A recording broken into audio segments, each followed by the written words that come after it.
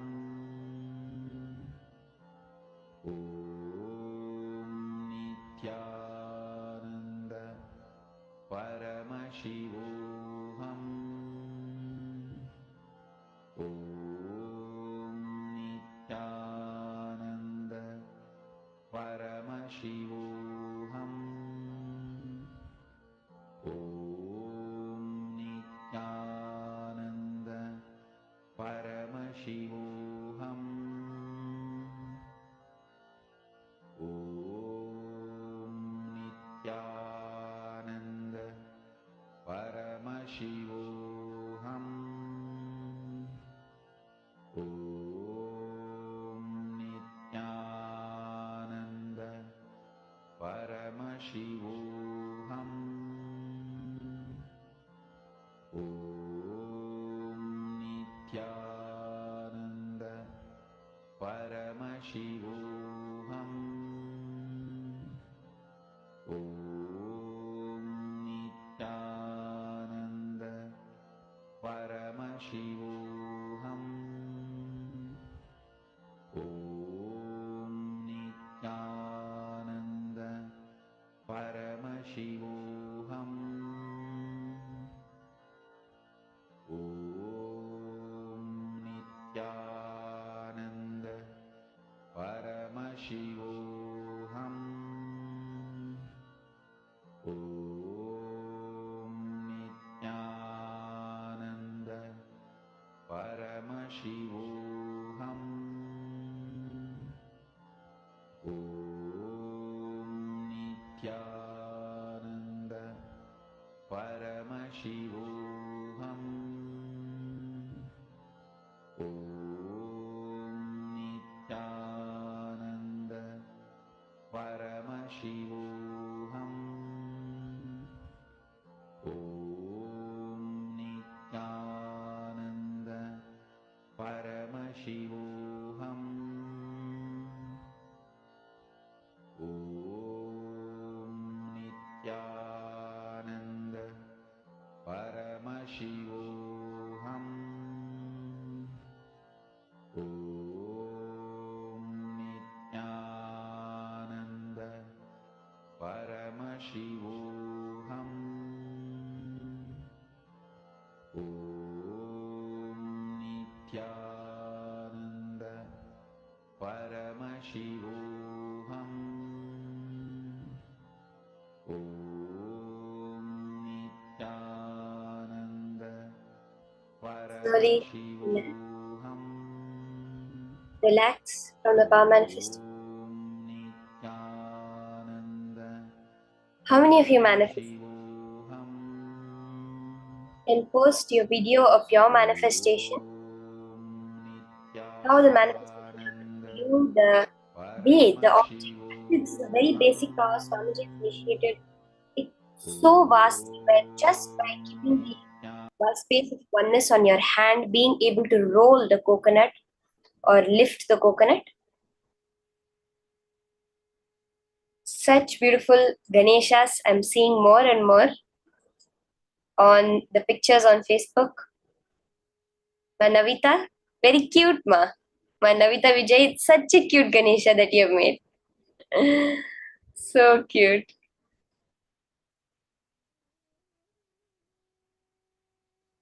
Yes, Ma Navamani also, ma, your Ganesha is so beautiful. I like how you put the yellow color turmeric for the jewelry on the Ganesha. Like literally exactly like Swamiji have made it, ma. It's very nice. How in the video Swamiji had made Ganesha? Exactly like that you have made the Ganesha. Okay. So, please remember to post your videos of you making the object roll on your hand. See, all these videos, when you look back and go, all of you who have attended the previous programs, when you get some time, now go to the previous programs, videos that you have taken and watch it. You'll be shocked how much you've manifested. And that will strengthen the idea in you, the understanding, the cognition in you that I am a manifester. Now, in the next session from Swamiji, we're going to be understanding about Bhagavan Gajamukha Murti, who's the embodiment of completion. Swamiji gives us a very new understanding of love, not the love that we imagine from Krishna or from Devi, but the ferocious love of a lion that will evolve us, make us complete being that we are. Along with this, we're going to be hearing the beautiful experience of Swamiji's himself, how he related with Ganesha and experienced the Samprajnata Samadhi. Let's now listen to this from Swamiji.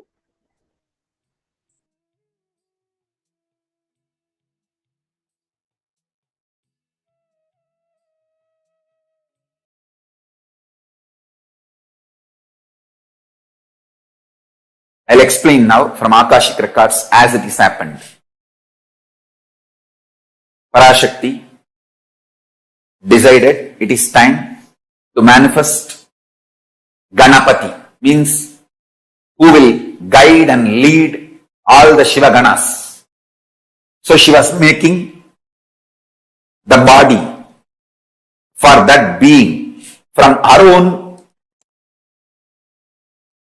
muscle memory and biomemory. While she was making, she decided Paramashiva has to come and add the bioenergy.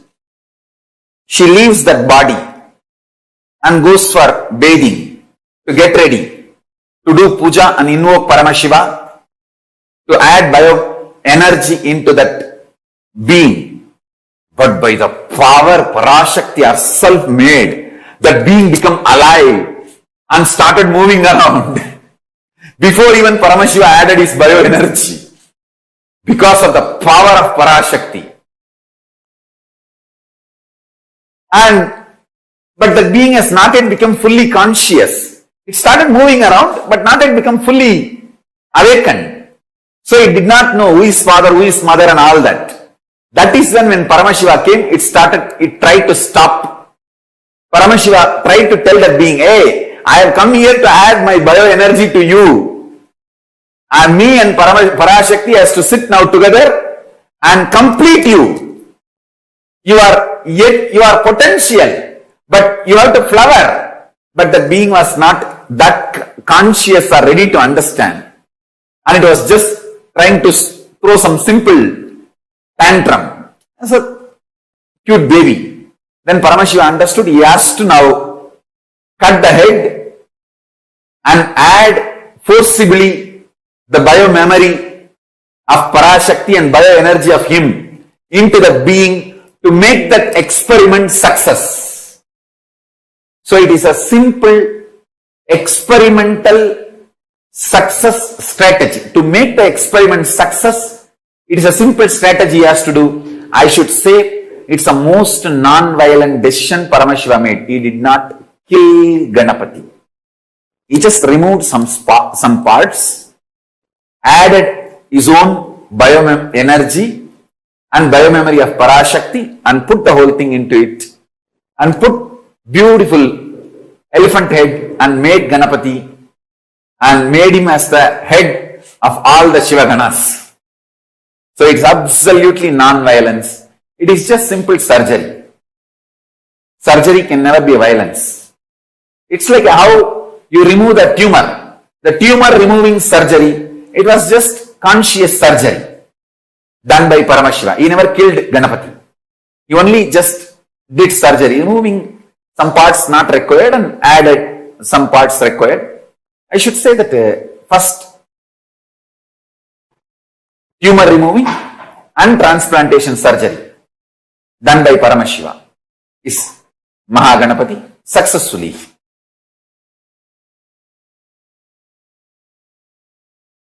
Please understand, you will never think Ganesha as embodiment of love because you always have the idea of love from either Krishna or Devi,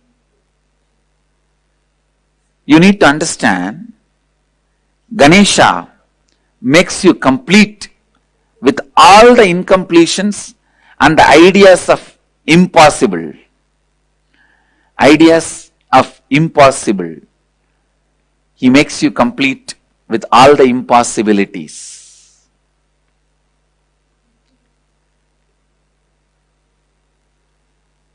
I tell you, please understand.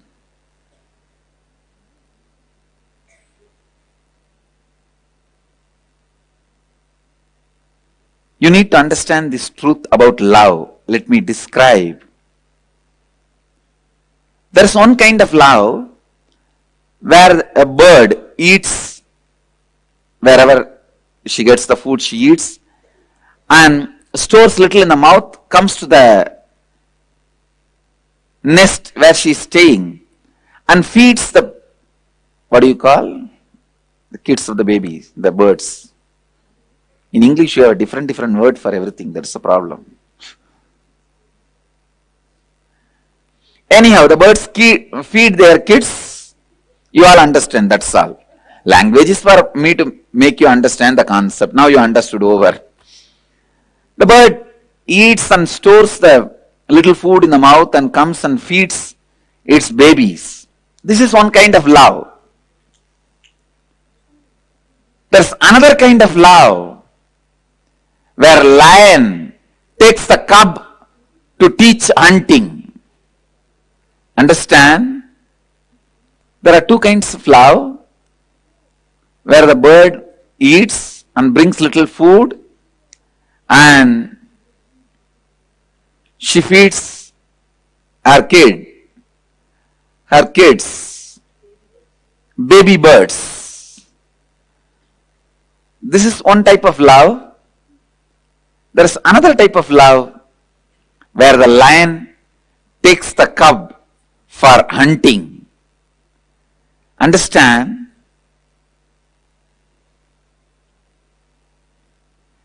Lion will protect that you are not hurt during the hunting, but lion won't keep quiet without taking you for hunting.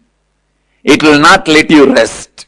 It may protect that you don't get hurt, but it will not leave you without taking for hunting. You have to hunt. And you have to take the responsibility. And of course, if you don't get anything in the hunting, lion may, he will feed you. She will feed you. Whatever she gets from that, she will feed you. But she will continue to train you for hunting. I can say the Ganesha's love is like a lion. It's like lion's love. See, a lion has to come down to make the cub feel he is equal. The cub is equal. Only then he can encourage the cub to come with him for hunting and to try for hunting. That coming down does not reduce the state of lion. Same way, Ganesha comes down to our level, raises us to his level. There's a big difference. The love of the Devi or Krishna, all that is more or less like a bird. The bird's love towards the baby birds. But the love of Ganesha is like love of lion.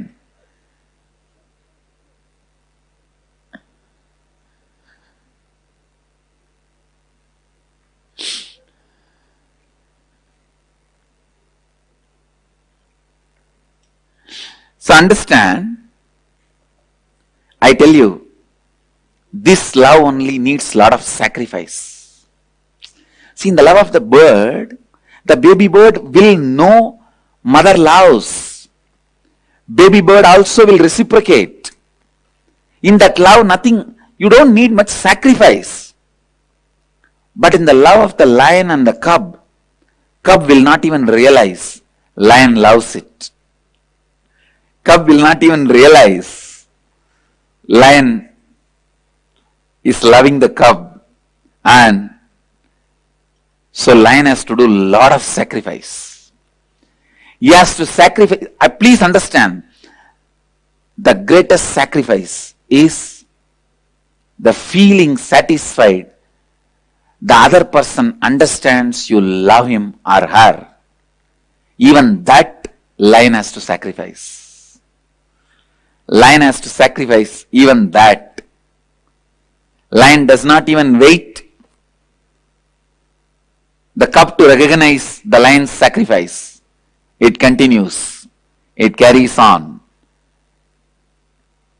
It knows only one thing. At some day, the cub will realize it's a lion which made me lion. It is lion which made me lion.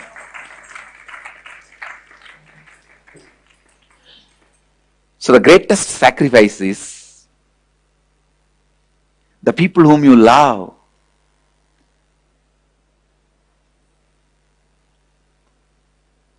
Even they not recognizing that, they not knowing that you love them, but still you continue. You continue with your responsibilities.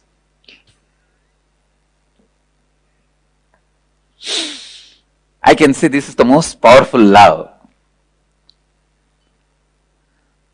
The love of a master.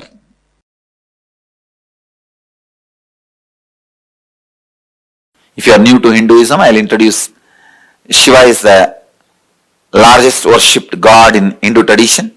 He is supposed to be the head of the pantheon of gods in Hindu tradition. Hindu tradition has something like a 33 crore gods.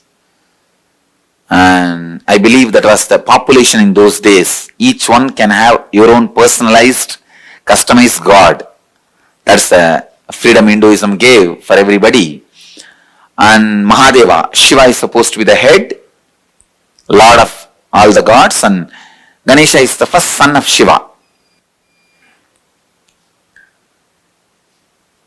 And I was given the deity of Ganesha, a small deity.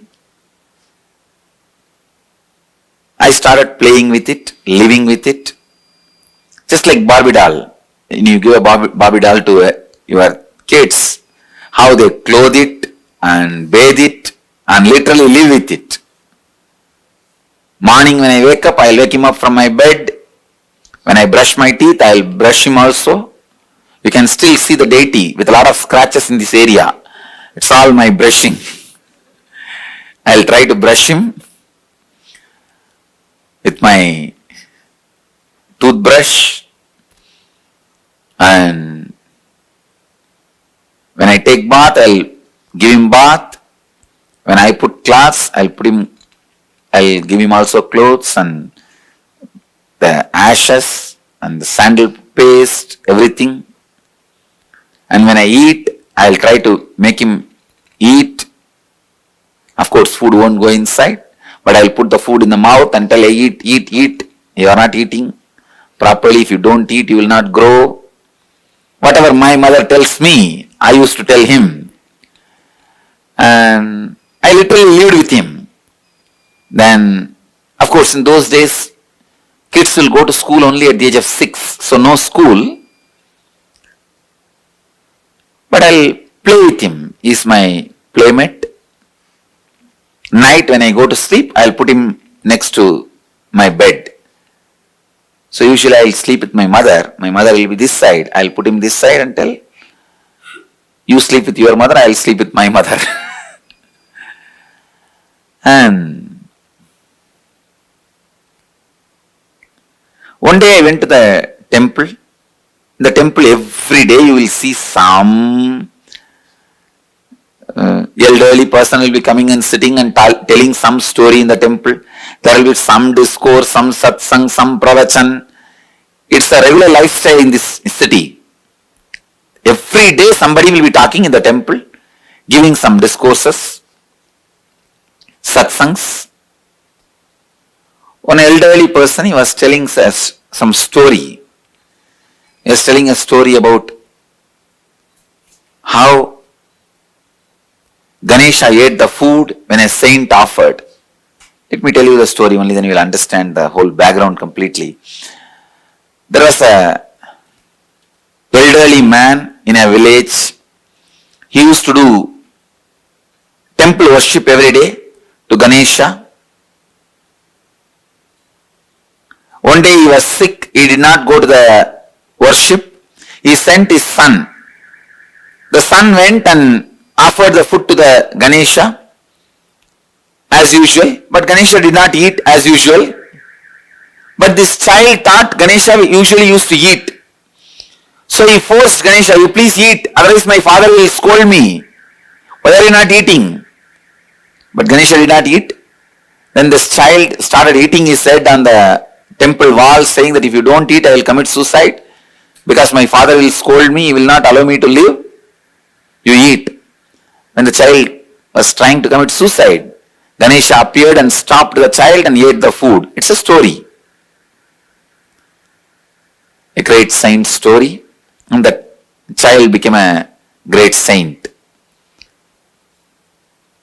When I heard that story, I was shocked. Suddenly, I felt, then why is this, my Ganesha is not eating? I am being cheated. I ran to the house back. My family used to live just near the temple. I ran to the house back from the temple because I was listening to the story from the temple. Ran to the house back and caught hold of my Ganesha and told him, you have to eat. I tried all my storytelling, everything to Ganesha. He did not budge, he did not eat. Next day I was sitting and thinking, what to do? This guy is not eating. By now I developed the idea is now my Ganesha is adamant. So I was brought up in a large giant family where more than 20-25 kids have grown up together. It's almost like a small nursery. In the house, if somebody doesn't eat, my grandmother will threaten them. I'll throw you in the well. Center of the house used to be a huge well. The house I was born and brought up is almost like 80,000 square feet. I'll show you guys. From this street to that street. And this side to that side. Single house that size. And still there are bits remain in the same way, same old way. The house is almost 300 years old. Center of the house there used to be a well. The grandmother will shout, if you don't eat, I will throw you in the well. That is the idea clicked with me. I told Ganesha, if you don't eat, I will throw you in the well. So I started threatening my Ganesha, if you don't eat, I will put you in the well. So I took up that bucket in which they fetch the water and put the Ganesha and lowered him to the water level. From here I started shouting, hey, eat, otherwise I will put you in the well. Suddenly I remembered, maybe now he has changed his mind, but I have not put the food inside. So I took him out, put the food and put him, then lowered the bucket to the water level. In that level, I will move the rope and tell, hey, now eat, otherwise I will drop you in the well. Of course, he was not budging. I also did not have the courage to drop him in the well because he is too much for me. He means really a lot for me. He is my friend, everything. My companion, for play and everything. Of course, he did not budge for that also he did not eat. Then I had the thought, maybe the food he doesn't like my mother's cooking. So I went to the temple, asked the temple priest, whatever they are offering, the same food. They gave the same food. I brought to the house the same food and told him, now you eat. He did not budge.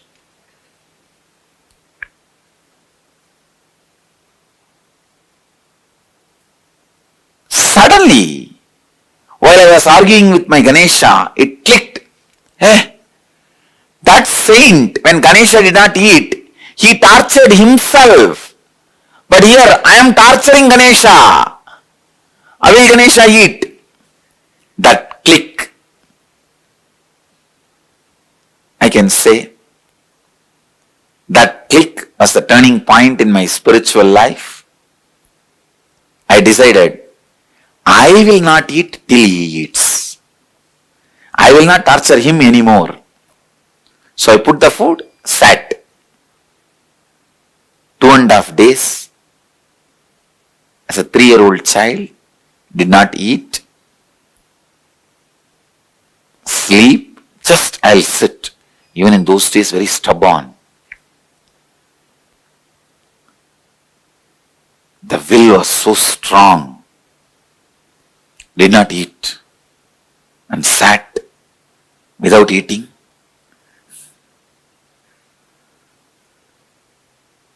It was a very strong experience. I could see very clearly Ganesha appearing, and I fell into a kind of a altered state of consciousness. I could see very clearly Ganesha ate. When I opened my eyes, the plate was empty.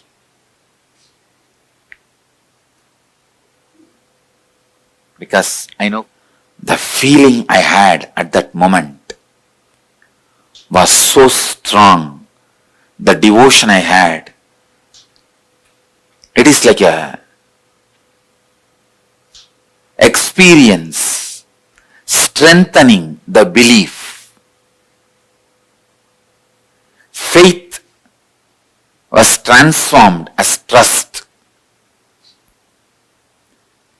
That feeling connection gave me the tremendous courage and confidence to begin my spiritual journey.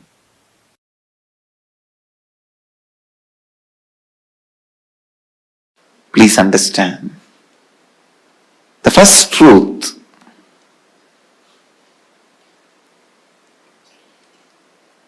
allowing incompletions to exist is literally declaring you yourself don't want your life in your control.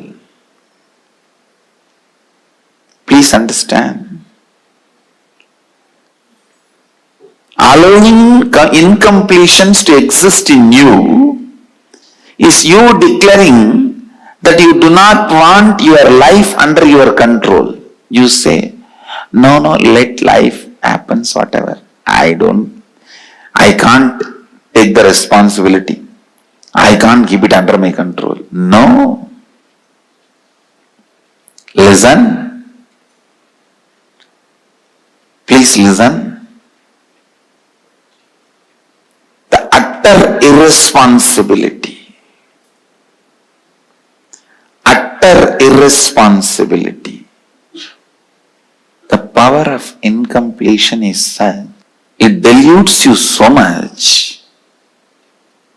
You literally believe you really can't contain your own life or contain yourself. See, just because you are temporarily upset, you go on taking the decisions which permanently damages you. That is the most difficult part of life. Please understand. Just because you are temporarily upset, you go on making the decisions which permanently damages you, and the incompletions are such will never let you grow. It's like somebody was asked, what is your age? He said 22. The person who asked the question asked, what? Last 5 years you are telling the same thing. This fellow said, yes, I don't change my words. Many times, not changing your words are like not growing. Not changing your cognition means not growing. Listen. Not changing your cognition means not growing. It is so unfortunate. It is really, really unfortunate that you feel incompletions are really, really true. The problem is when the delusion happens, when the incompletion attacks you, when the panic attack happens, you really feel incompletions are true. That is the problem.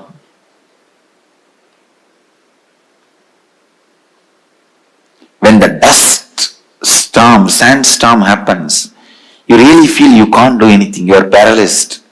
You are crippled.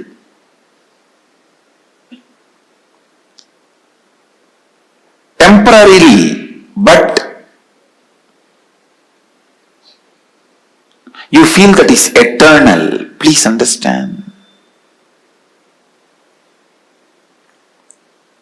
Suffering,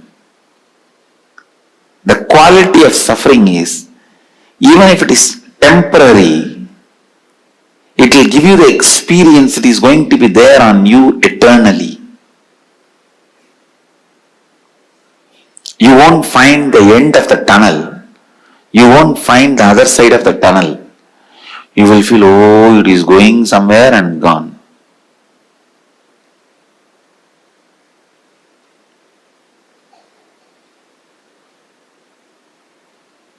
Same way the bliss.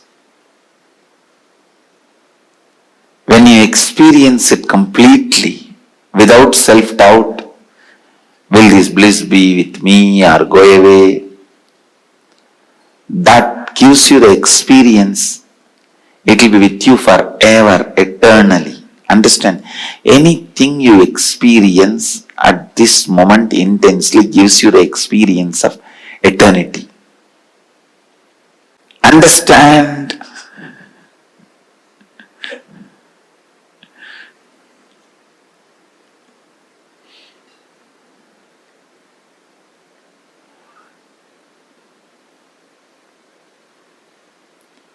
So many qualities attributed to Ganesha are qualities of completion.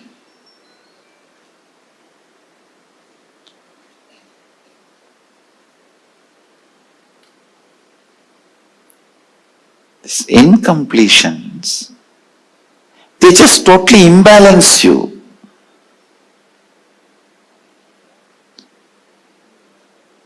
Constantly decide you will be in the space of completion.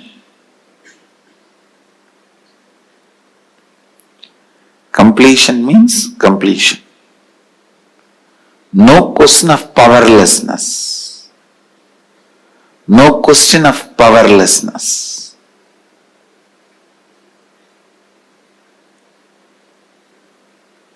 Everything you do should be from powerfulness.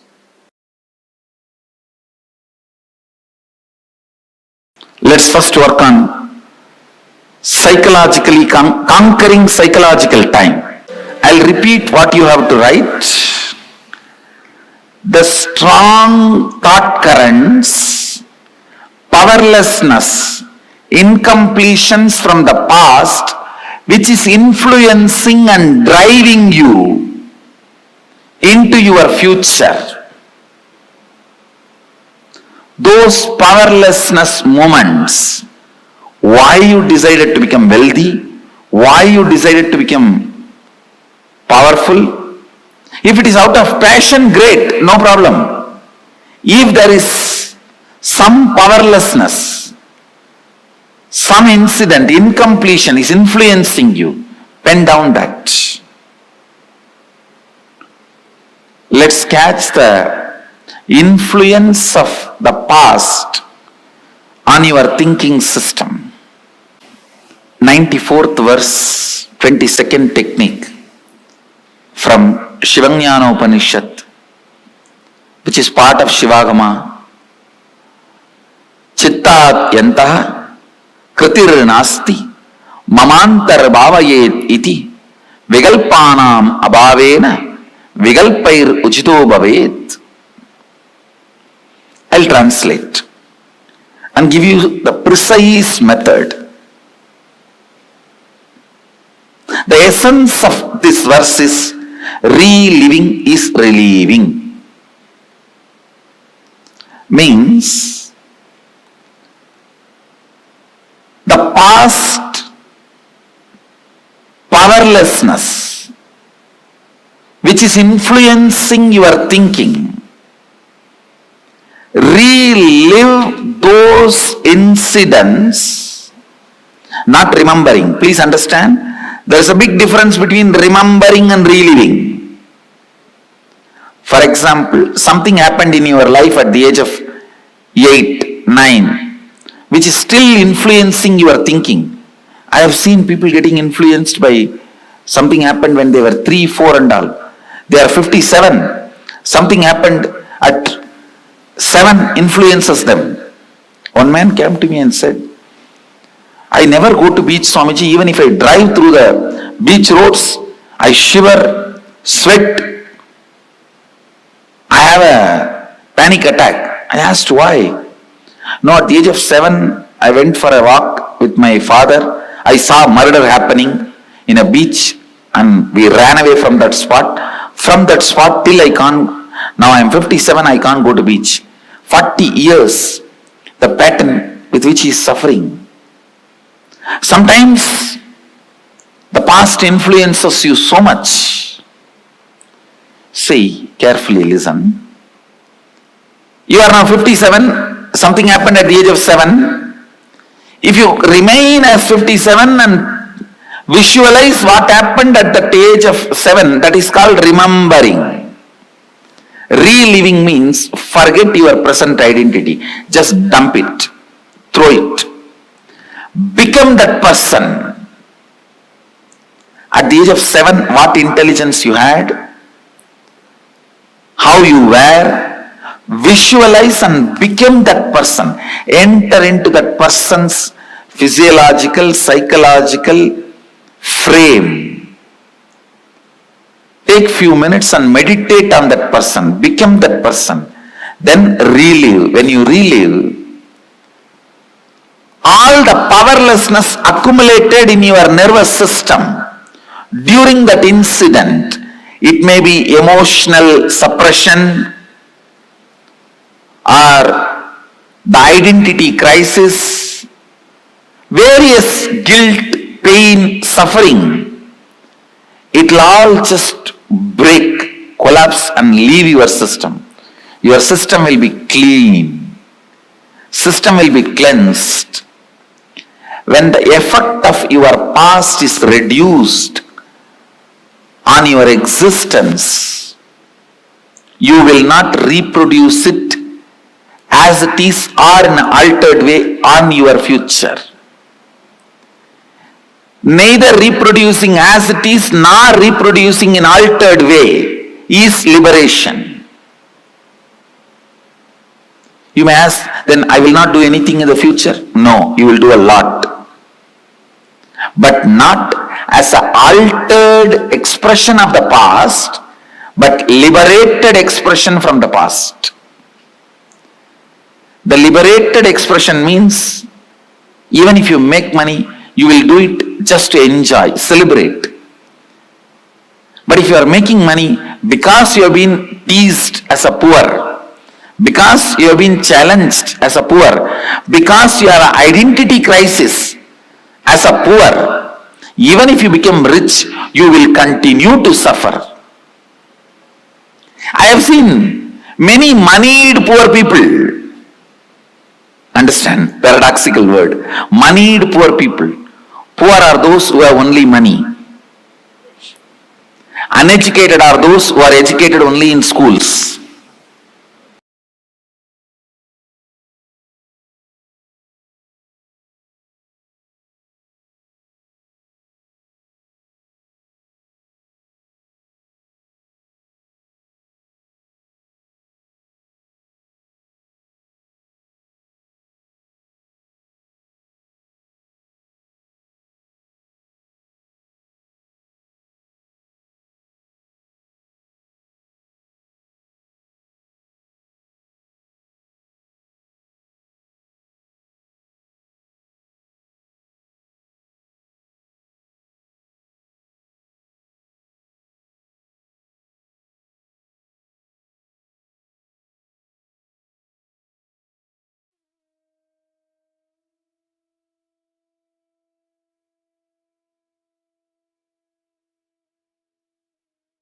Swamiji so beautifully revealed to all of us how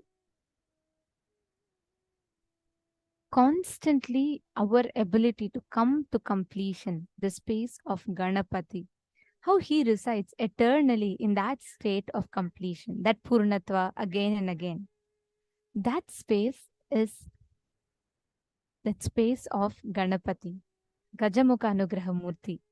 And today, every one of you that are here with us, we're all going to be blessed with a darshan of Gajamukha Anugraha Murti form of Paramashiva. And having the darshan of this form means getting all the obstacles cleared and you experiencing that space of completion. Can I request all the participants here to take a few minutes and post what did you understand as a principle of manifesting? Somji explained a very, very important truth in this. So can I request all the participants to take a minute and please share with us?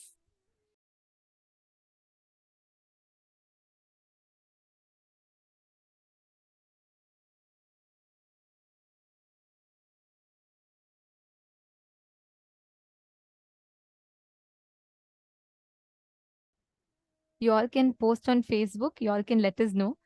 What did you understand as the principle of manifestation? What Swamiji revealed? One of the key things that Swamiji revealed is how Swamiji fed Ganesha, right? When Swamiji shared that whole thing, Swamiji so beautifully revealed to us how Swamiji fed Ganesha and how that whole blissful happening happened. Where constantly, first Swamiji was thinking, okay, like Swamiji needs to do something and then everything is going to happen. But in the last, towards the end, when Swamiji just decided to go into that Nirvikalpa, that space of complete unclutched, just being in one with Ganapati, immediately how Ganesha himself came and accepted the food. Bhagavan Mahaganapati represents this signs of completion, your ability to constantly come back again and again to your original space, what you are, what exact space that you reside in, your ability to constantly bring yourself back to that space. That principle, that tattva is what Mahaganapati represents. So every one of you that are sitting here with us today, this one science that we are going to learn that has been revealed through Mahaganapati, as Swamiji has gifted to the whole of humanity, this one science is powerful enough for you to make all the impossibilities into possible. All your can't do's to become can do's. All your it's difficult, it cannot be possible, it is a past wound sitting inside me, everything can become a reality.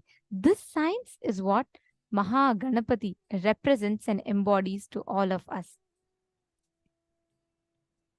I request all the participants to take a few minutes and share with us what each of you are understanding. How many of you are understanding this?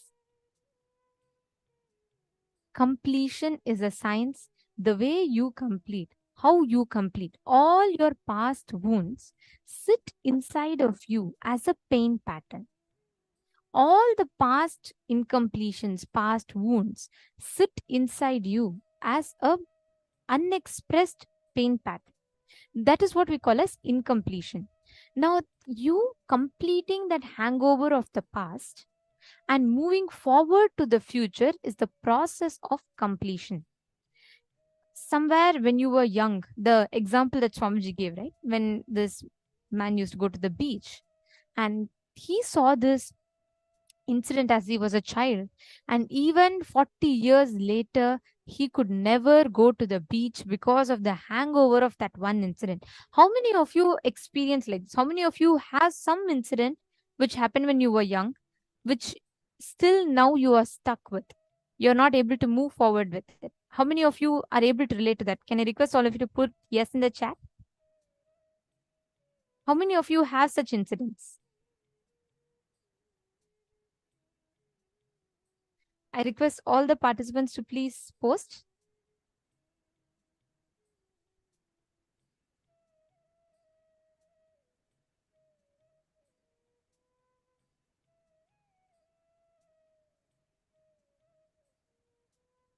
Ma Melanie Mahefe is saying, yes, ma, my childhood was so very hard. And Ma Stephanie, okay, so many of you have posted. Great. See, understand, if all of us go back, if we just see our lives, right? Exact same pattern that all of us are stuck with. It's like a vicious cycle that we all form for ourselves. What happens is you create a pain pattern inside of you. And that pain can be for any reason. It can be something as small as when you were young, your brother would have taken the chocolate that you were eating away from you. And that would have been like forever in you.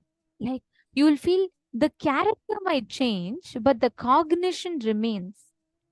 When you were small, maybe someone would have told you, hey, look, your mom does not like you. And that remains as a pattern inside of you, even as you grow, even as you get older and older. It is like you wear a purple glass and you see life. As long as that purple glass remains, everything you see is going to be purple only, right? Am I making sense? It's not that, oh, okay, just because you wear a purple glass and see something pink, that's going to show you purple and other things are going to be color. No. What exactly you see, it'll appear in that exact same form. All those who are watching us on YouTube, are you all understanding? Every one of us exactly go through the same cycle. We all put ourselves through the same cycle. When you see that life presents to you different situations and you perceive those situations through your patterns, through your pain patterns, unless you complete with them, you cannot experience fulfillment or completion in life. Unless you complete with those different ways that life projects situations to you, you cannot experience completion in life. This science of completion is a treasure to humanity. Swamiji is so beautifully revealed how allowing the incompletions to exist in your life is literally declaring that you don't want the control of your life. It is literally you declaring that, okay, I can't handle, let I give all the autopilot mode to my life and I am not going to be in control. If my life takes me to depression, let it go. Like we have these cars, right? These Tesla cars and all, which has the autopilot mode, something similar. But their autopilot mode could be helpful, but here it is not. Because when you give it to life, you just let life take you the course through the ups and downs. So whenever you are down and depressed, you go through like, all sorts of incompletions and that cycle. Whenever things are happy, then life changes its course. But life cannot work that way, right? Every one of you that are sitting here, we just need to understand how constantly life puts again and again puts us through this same incompletions and patterns until and unless you complete with it. The power of incompletion is such that it deludes you so much, you literally believe you really cannot contain your own life or you cannot contain yourself. Just because you're temporarily upset, you go on taking decisions which permanently makes life damaging decisions. Just because you temporarily feel down, you make permanently life damaging decisions.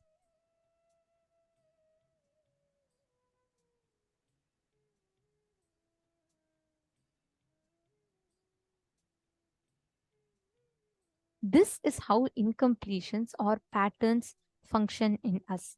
That is the most difficult part of life. You have a temporarily, you just jump into a conclusion saying, oh, my mom hates me. And that one incompletion leads you to like a vicious cycle where you start believing in yourself. You start believing in the lies that you tell to yourself. And these incompletion, they totally imbalance you. Constantly decide that you will be in the space of completion. When you make a conscious decision to be in the space of completion, you will simply see how you will have an amazing breakthrough in life. You will not be stuck anymore in these patterns. Ma Dana is saying, I have several such incidents. Please understand, Ma. All these incidents, it can be many, it need not be just one. It can be multiple incidents, but every incident that you create sits inside of you like a wound, like a thorn. You need to remove that thorn and treat the wound such that you'll have a complete breakthrough in life. Shall we all do that process now? It's a very simple yet a very, very powerful process. Now, I request every one of you to take 5 minutes. Look inside you. Write one incident that caused pain in your life. I request every one of you to do it. Any one incident.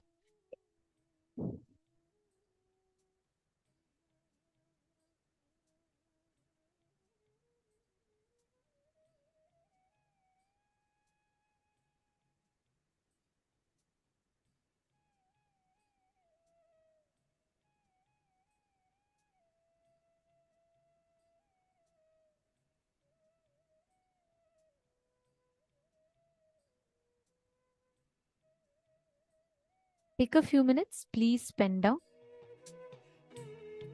any incompletion. It could be anything. Maybe your brother snatched away the chocolate from you, or you don't have, let's say, you don't even know some old incident, but something recent. It can be any incident. Just write down. Even just day for yesterday, you had a very bad fight with your good friend, or you had some kind of an incompletion. Whatever happened,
as each of you are writing down,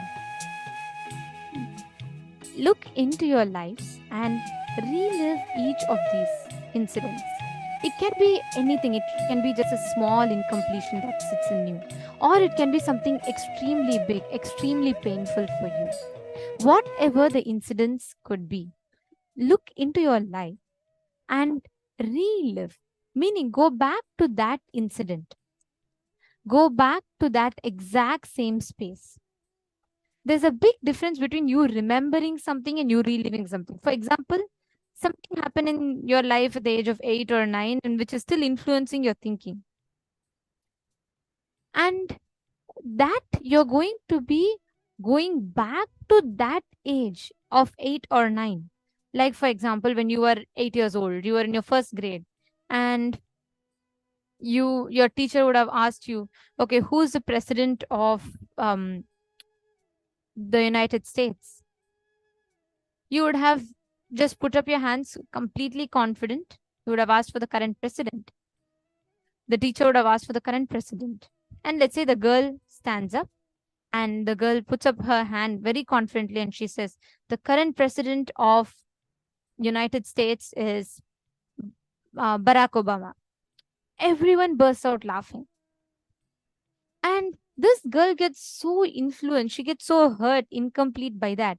She decides never again to speak up in the public and give the answer ever.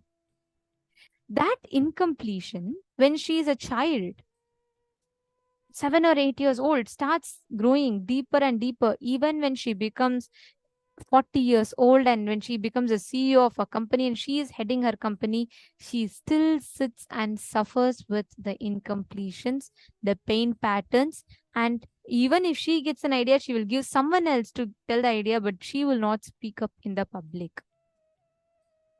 Understand? These incompletions sits inside of us like a huge backlog or like a huge load. And it never allows you to enjoy, experience life.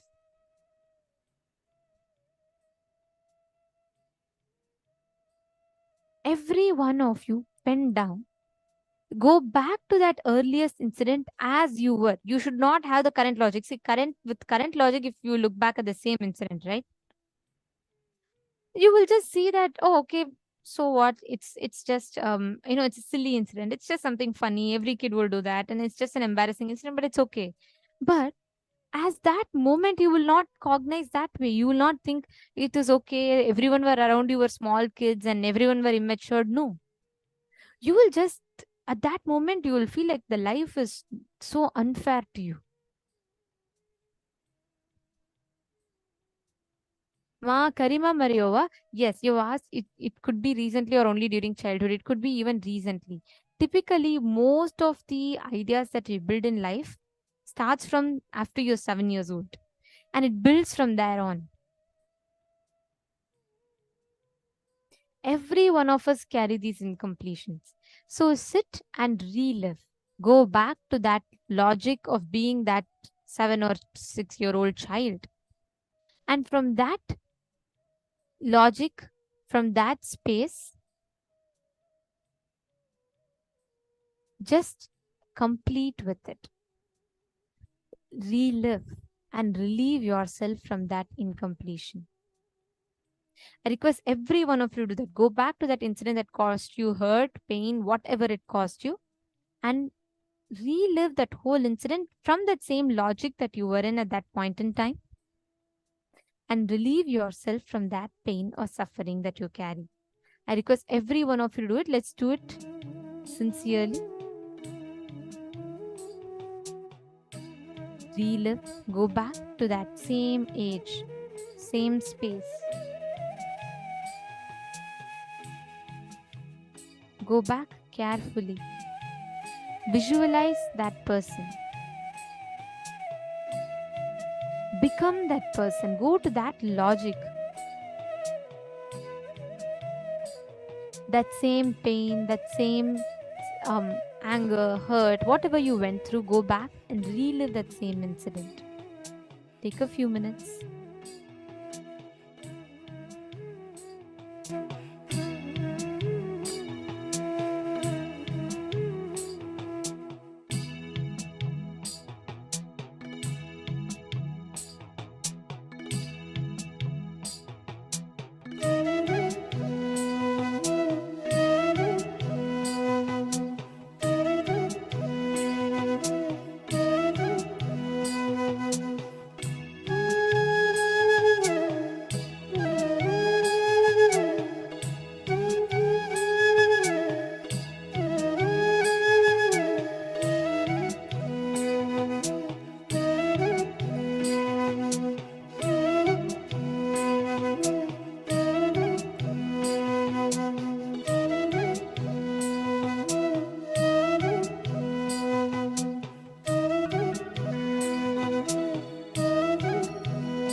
the first step for us to start manifesting anything we want in life. And especially to manifest our reality, completion is the key. Let us now learn the science of manifesting our reality. Kalpataru, let us get ready to listen to it from Swamiji. Understanding the science of creating, manifesting our reality.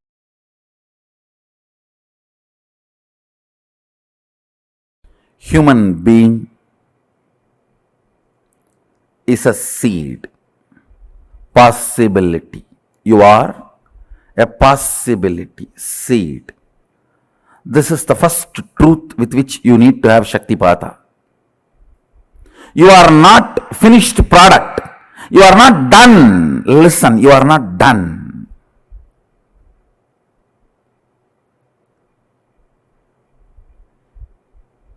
The moment you come to the idea, you are done.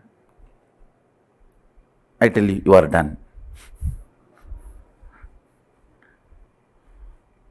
You are not done. It is unfortunate nowadays, even teenage kids feel they are done. It's really unfortunate. As long as you don't think you are done, you are my Balasant.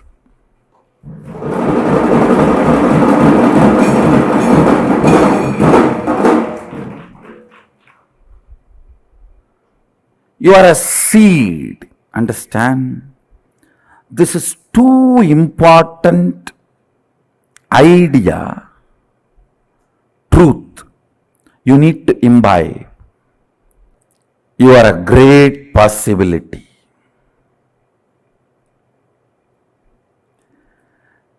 The first principle of physiology of reality is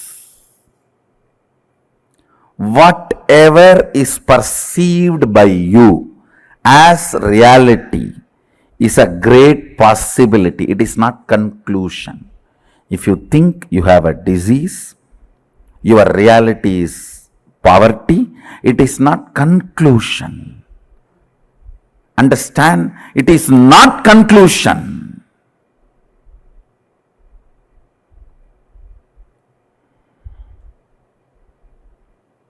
Listen. The first principle you need to know about the physiology of reality is nothing is concluded. You are in the middle of the life. Means there is so much of possibility in front of you. Possibility of the future gives you Shakti to manifest your reality. Understand? Possibility of the future, possibility of life gives you the inspiration even to manifest your reality. Please understand. All of us, as long as we can breathe, we carry the possibility to manifest our reality. People ask me, then why people are not manifesting? Why everyone is not manifesting? Understand, nobody wants to. Everyone has come to the conclusion they are now end product QC passed over, already packed. You are not a packed food sitting in a mall. You are a seed on the ground. Understand? You are not packed food sitting on the mall. You are seed on the fertile ground. Life is a possibility.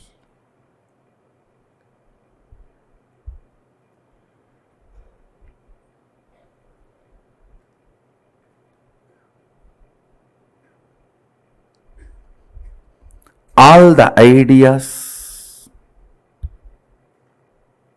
which comes inside you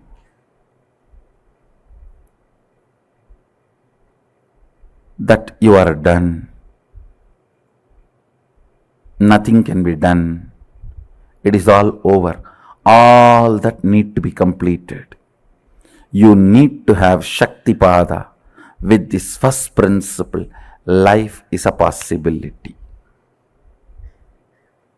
Great possibility.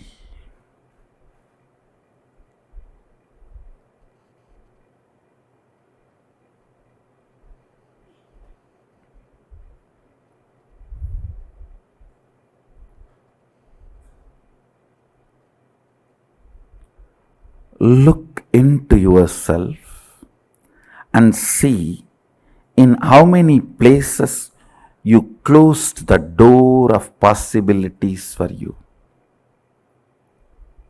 Sometimes learning the language. So, no, that is all not for me. I've already done one or two, that's enough.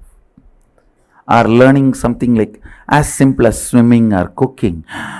No, I'm too old for all that. Or things as simple as just grooming yourself to look decent and presentable. What is there? I am already married. Marriage is not a crime that you can't be presentable. You can't be decent.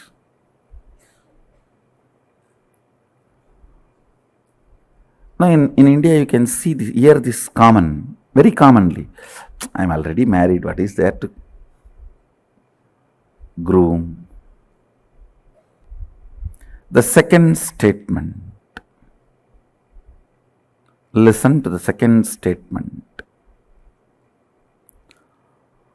All impossibilities you perceive as your patterns, restrictive thought currents, destructive concepts,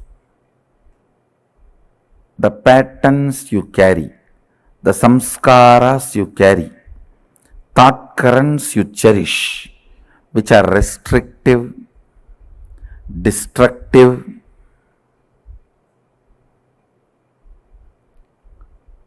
which reduces your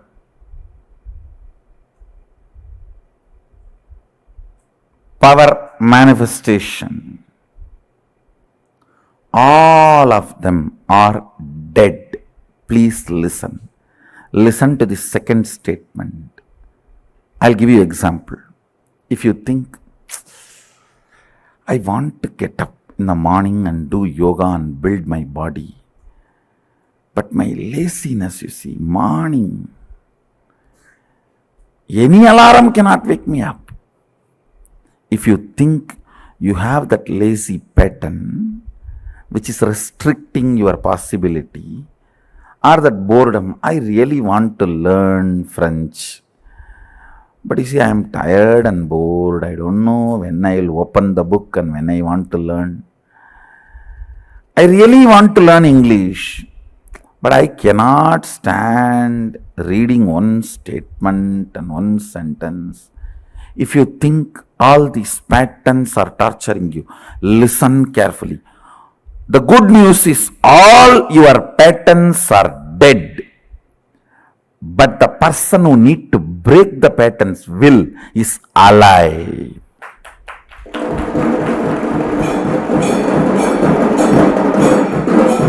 Listen, your patterns are not living part of you. They do not live, means they do not exist. You are a living mechanism. They are not part of the living mechanism, which is you. Listen carefully. You and your patterns are not living organism in sync with each other. The good news is all your patterns. The patterns stops you learning, stops you doing yoga, or stops you manifesting powers. That is the best news. all your toxification, toxic mental setup, corrosion, erosion of your third eye, everything. The good news is they are all dead. They do not have life. Understand? Shaktipada need to happen with the second truth.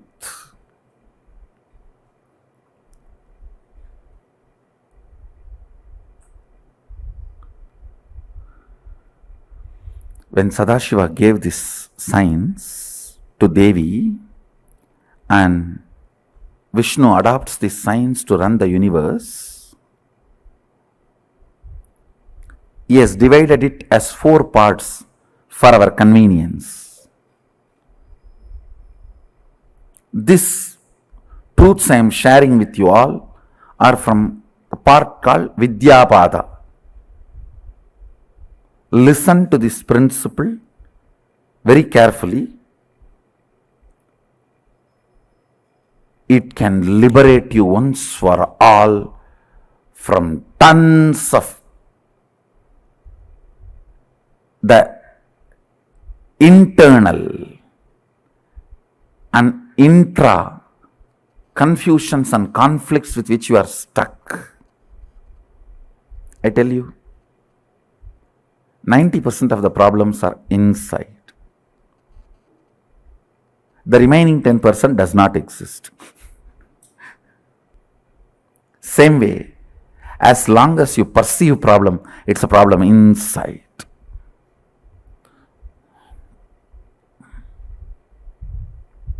Listen to the second truth, second principle.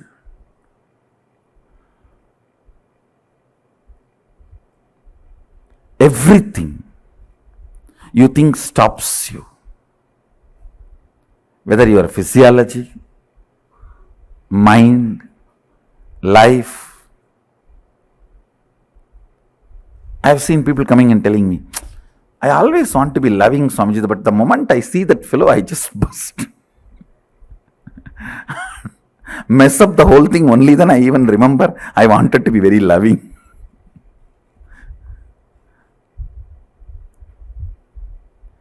I really want to wake up and do yoga and build the body, but only after morning 10 o'clock I even understand the world exists.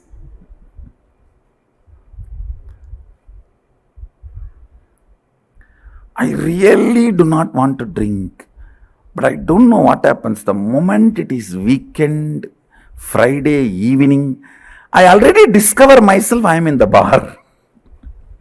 And I don't know what happens from workplace to the bar, how I reach, I don't know. I suddenly wake up with a bottle and cigarette. Only then I am realizing I am alive. Whatever may be the pattern, please understand, they are dead. They do not have life. They get life only when your will supports it. All compulsive thought currents and compulsive actions, listen, all compulsive thought currents and compulsive actions do not have life of its own.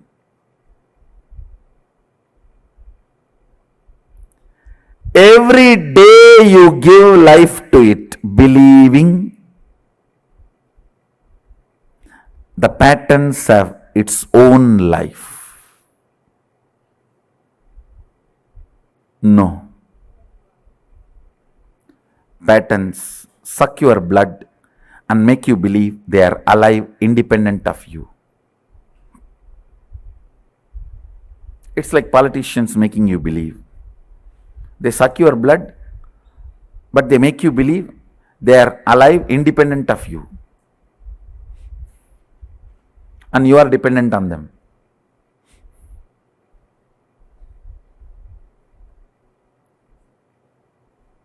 no way, nowhere. Patterns can have independent life. Third statement, very important, understand.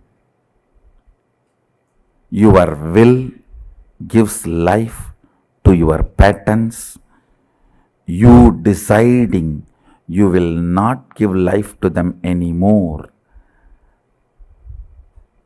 means patterns are dead already. You just need to perform the last rites. You just need to perform the last rites. I wanted you to have Shaktipada.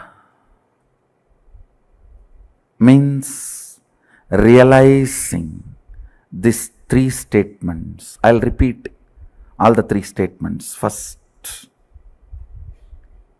listen to all these three statements. Just sit up, and even if you missed in between, went away somewhere for vacation and came back, it's okay. Now listen, just these three. You are a possibility. You are a seed. You are not yet done. Finished product. You are not a finished product. You are only a seed happening, opening and happening. Second, all your patterns you think which stops you, restricts you, puts you in impossibility, stops your growth, manifesting your reality, everything, all of them are dead. They do not have independent life. Third, your will is only life energy, living organism, living mechanism, living principle in you. If your will stops giving life to your patterns, they cannot exist. They just have to leave your intestine along with your kadkapudi. Nothing else.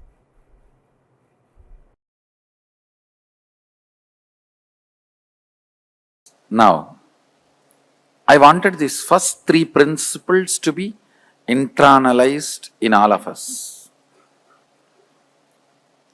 Listen, I'll repeat again. The first principle, you are a possibility. You are a seed. You are not finished product. You are not yet finished. That's a good news.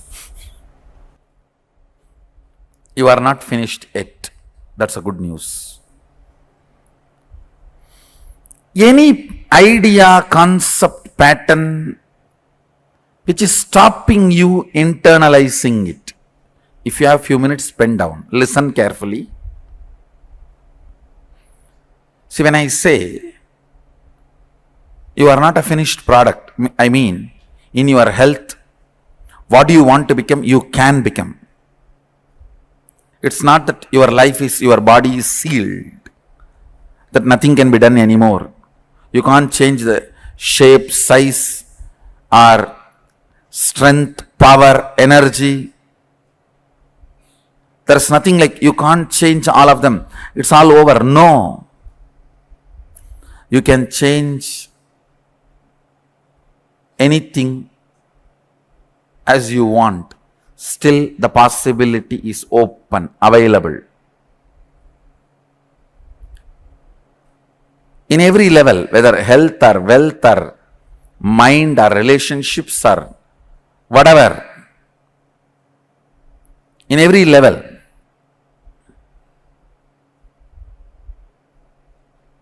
how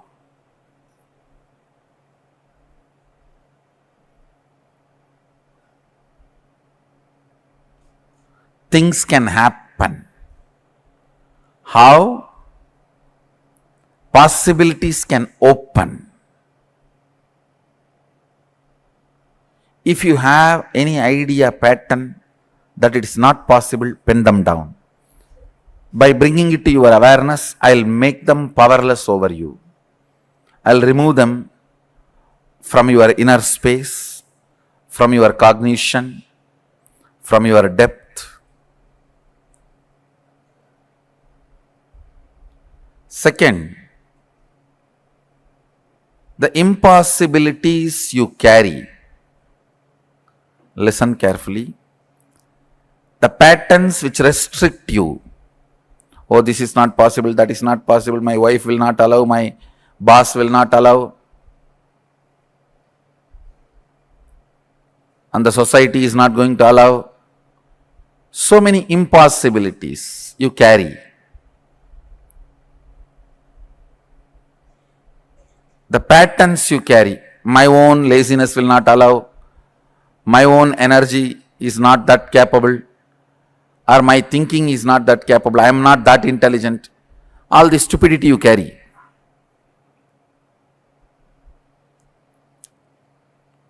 All that. Pen down all the impossible patterns you carry. Means which are dead snakes. If you are having dead snakes all over you, you are only Shiva. Only if you are having living snakes, you are Shiva.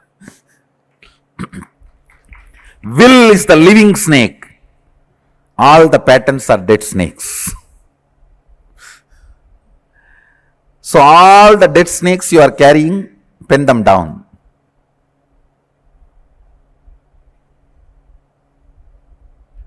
Third, only your will is alive, which can change all the dead patterns. If you pen down just first two exercises, that's enough. You can internalize the third one. Few minutes. Why I am asking you to pen down? Only when you pen down, you will think about it. Otherwise, you will sit and listen like a Bhagavatam.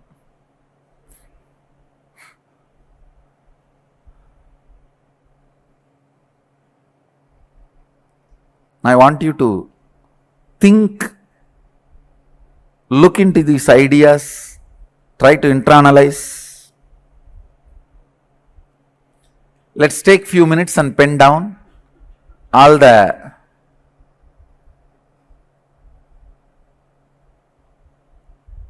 patterns. We also have around more than 100 cities participating from 60 countries, the whole program live. 115 cities.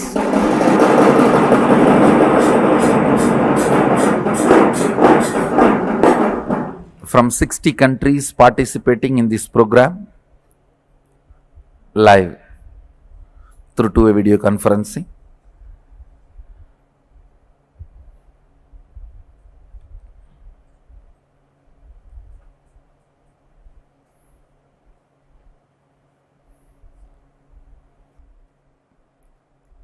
Headache, curing your stomach, healing your stomach pain are as difficult as you think. Expressing, manifesting Sadashivatva and his powers, whatever it is, whether it is a small problem or big problem, whatever plane, whatever level, whatever aspect, whatever dimension, you feel you are done, pen down that. Pen down that. Even if you are 99, almost in deathbed, I can make you manifest powers of Sadashiva. Understand? No, I am not, no, sorry, please understand, I am not doing any proud claiming or pride claiming or ego claiming. No. I am just stating the fact. It's a simple fact straight away. It's as simple as getting rid of, your problem can be as simple as getting rid of your headache, or as difficult as getting rid of the person who is giving you a headache.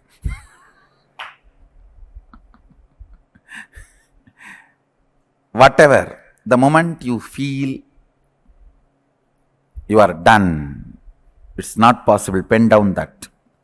And then the patterns you feel most difficult are torturing you, your impossibilities, pen down all of that.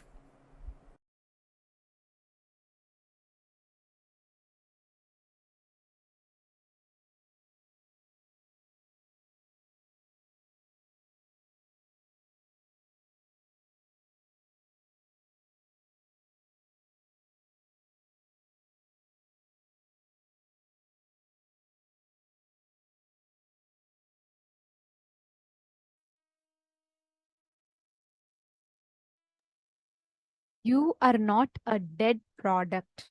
You are a fresh possibility. You are a seed of possibility for you to be able to manifest whatever you want. Swamiji so beautifully revealed to us the science of Kalpataru. What you need to have in order to manifest the reality that you want to in life.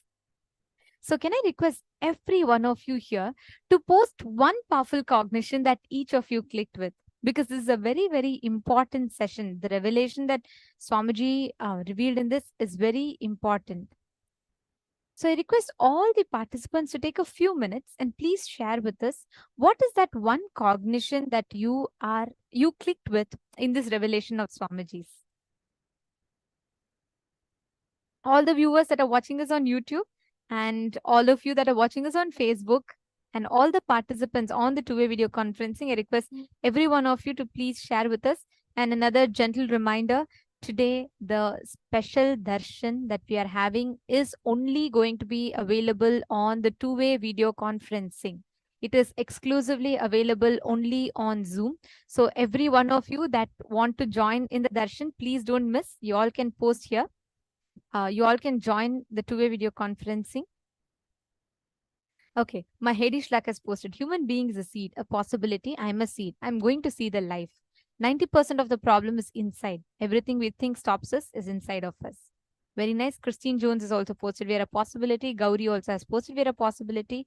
My Andreas has also posted that she clicked with the whole thing. Beautiful. Many times we just think we are some dead products, finished. That's all. Oh, I have seen people who are just 30 years old and they'll say, oh, my life is, that's all, I'm an adult. I'm already 30. What else is there? This all is my life. I'm bound to suffer like this. We create or we decide to create problems in our life. We decide this is what it is going to be and we are stuck with that. We don't even give ourselves a possibility. If we understand, Swamiji beautifully revealed a key truth in this. Swamiji said, if you think you are a dead product, your finished product shelved, you will never expand in life. If you understand you are a seed, you have a possibility fresh and alive, you will experience all the miracles that life has to present to you. Many times, the pain patterns that we all carry is exactly this. We do not know whether what is the seed, the possibility that we have, and what is the patterns that we have. These patterns sit inside of us and completely blocks you from manifesting any reality that you want to manifest. Every one of you that are sitting here, what Swamiji revealed in this is a very, very important truth, because only when we understand this one truth, we will be able to differentiate between our patterns and our possibilities, and we will be able to break free from the patterns that we are stuck with. Are we all ready for this? Shall we all do it? Swamiji gave us all an exercise to do. Shall we all do it? Okay. Can I request all the participants to please have a paper and pen?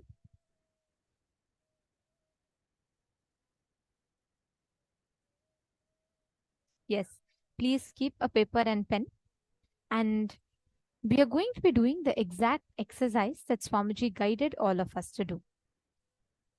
The more and more actions that you take, the more and more excitement that you have is the definition of possibility. The more and more action you take, but the more and more tiredness and boredom you have is called impossibility. The idea of manifesting wealth excites you. You feel like, yes, okay, I might have taken 50 actions before and I might have failed, no problem, but again I'm ready to do it. That is possibility.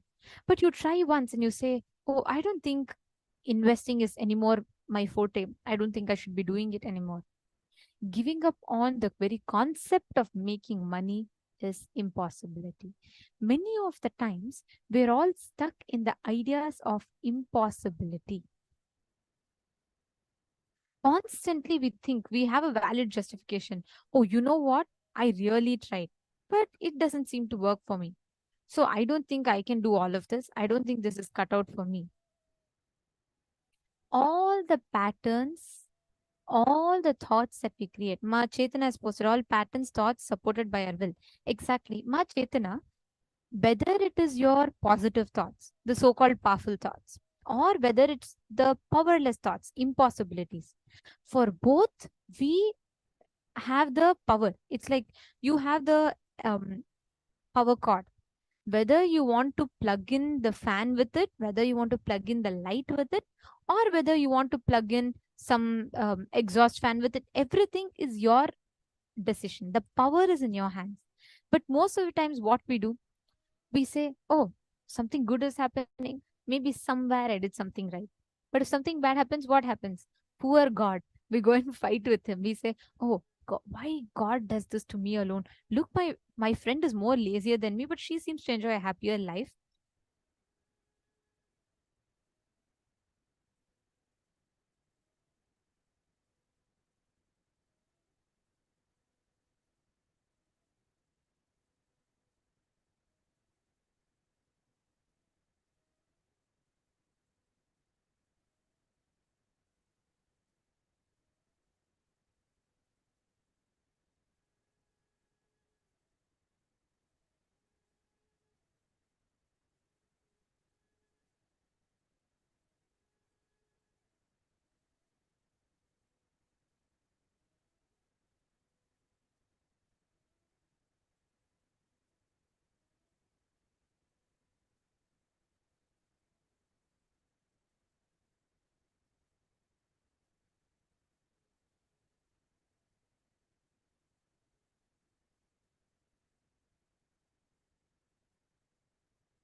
Nithyananda. Hope all of you are able to see me and hear me now.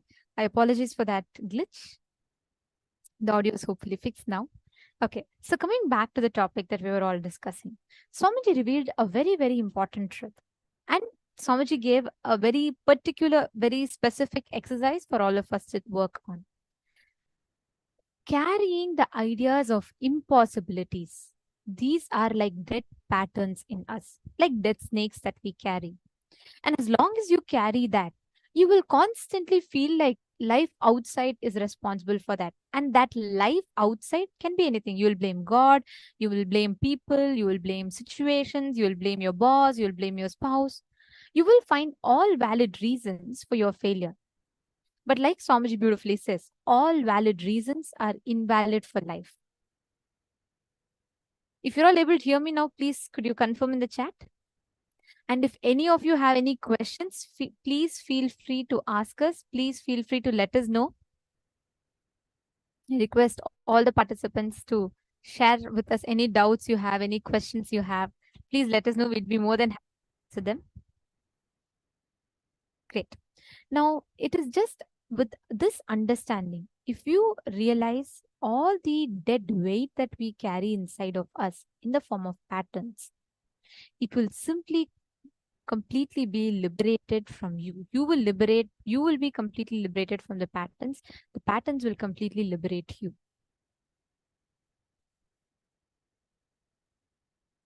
If you see Swamiji's own life, right? Just at the age of 17, all of you should know this, just at the age of 17, Swamiji had left his pre-monastic house, and Swamiji literally had no money, had nothing other than one kamandalu, like a water pot, and one danda, like a stick, walking stick. And that's all was Swamiji's possession. Swamiji started in his 9-year-long Parivrajaka Yatra through the length and breadth of India, covering 70,000 miles, many thousands of which he walked by foot. From Kanyakumari in the south to Tapovan, Himalayas in the north, from Dwaraka in the west to Calcutta in the east. Every one of us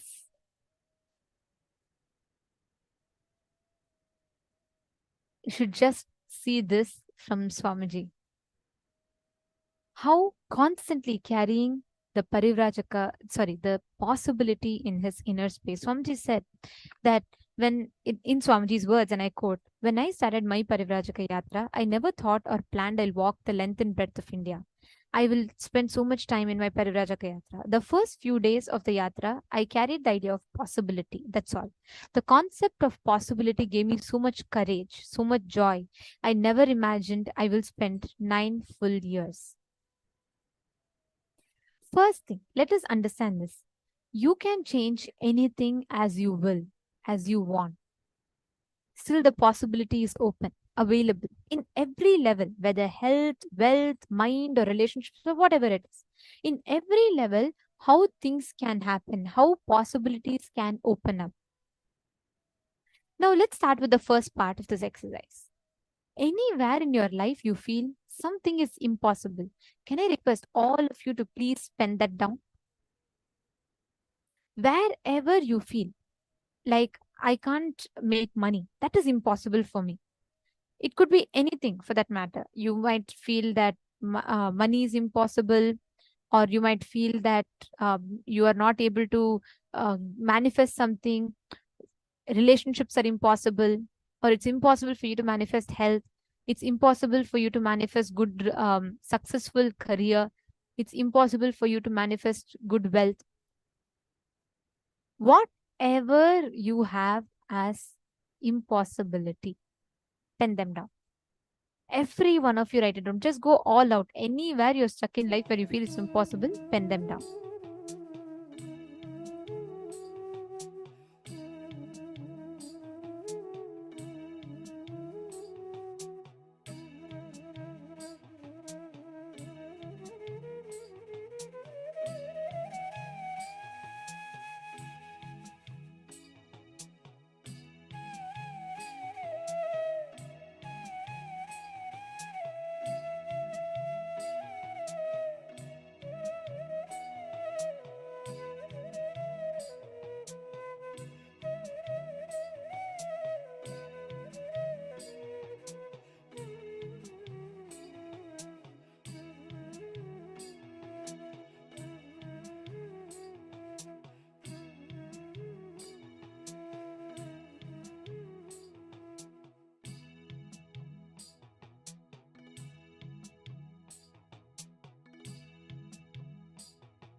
Now, I hope that all of you have written down.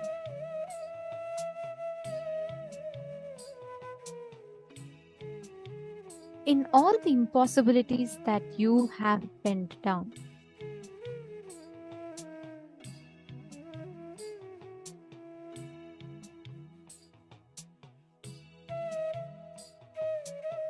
please understand these impossibilities in you sit as dead snakes. Means they don't give you life, constantly puts you back again and again into that same rut. It is very important that we understand this one truth. All the ideas of impossibilities that you carry inside of you in your inner space sits as a dead pattern. These patterns constantly become an obstacle for you to manifest life, reality as you want, for you to be able to change the situations around you, to manifest, create the reality around you as you want. Like Swamiji had beautifully revealed, right? One of the most important aspects of it, how you carry these patterns as a dead weight inside of you. You give a label. You try once. Let's say you want to make money. You go and invest into something, but it fails. So you give a judgment inside of yourself that, yes, I can never make money because I have failed in this. Never making money is going to be successful for me.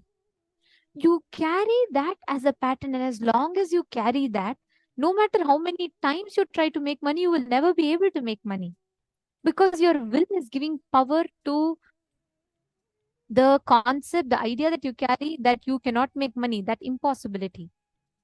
It is like, if I need to head north, I need to head north. I can't walk towards the south and I can't expect to reach the north. Correct? Same way, you need to walk towards your creation, the reality that you like to create for yourself if you want to create the reality. This is what Swamiji is going to be revealing to us next. How do you harness the power of your inner space to create that reality? We all understood about impossibility. Great. But how do we create that possibility? Let us listen to from Swamiji.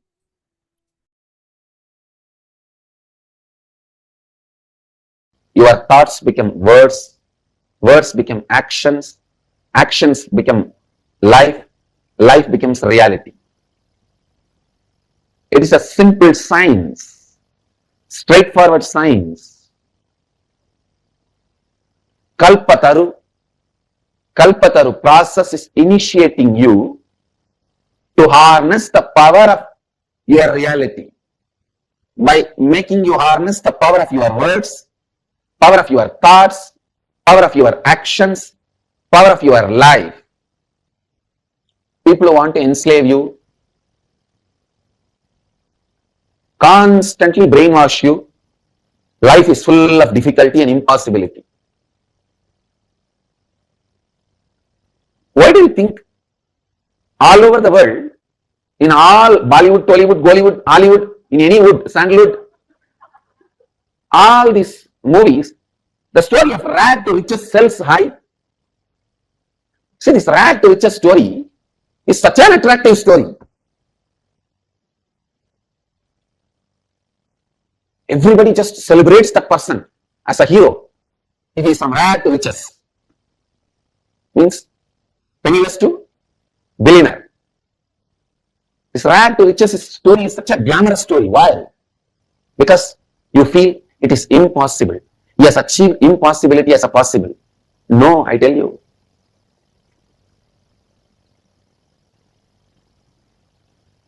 Nothing is impossible. If you are stuck with the idea of impossible, even brushing your teeth is impossible. If you are clear about possibility, simple, the whole thing is possible.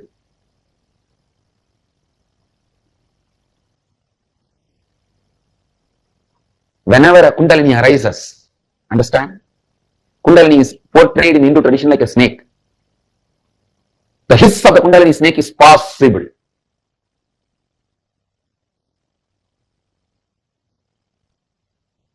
So whenever I am saying possible, my Kundalini is hissing at you. This Kundalini snake has no poison, it only has a nectar. When it bites, it only gives nectar. Amrita Naga. It is not Vishanaga. Understand? But don't think there's a snake sitting inside, It is portrayed like a snake. When the Kundalini awakens, it moves in your body like a snake moving. Sometimes people ask me, oh, if it is awakened, where will I keep the snake? No, don't worry. Don't talk like a stupid atheist. Please listen. I am giving you the science of possibility.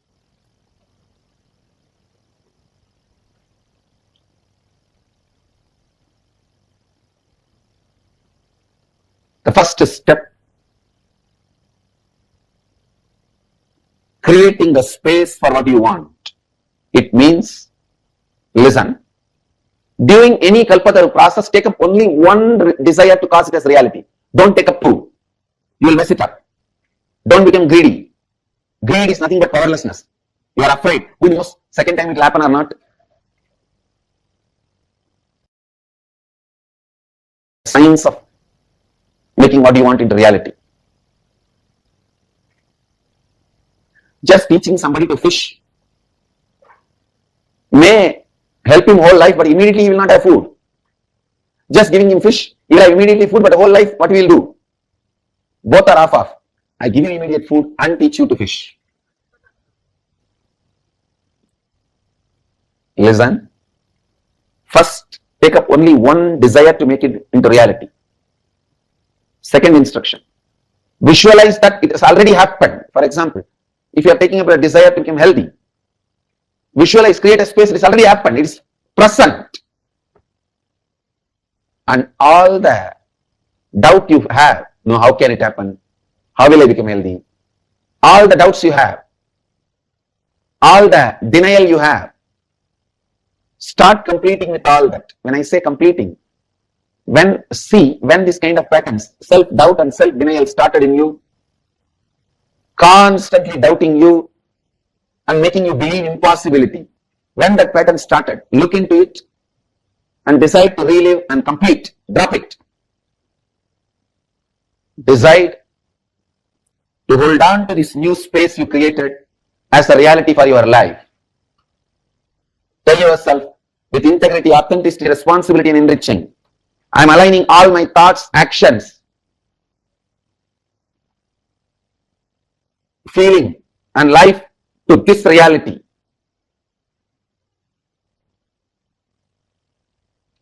You will see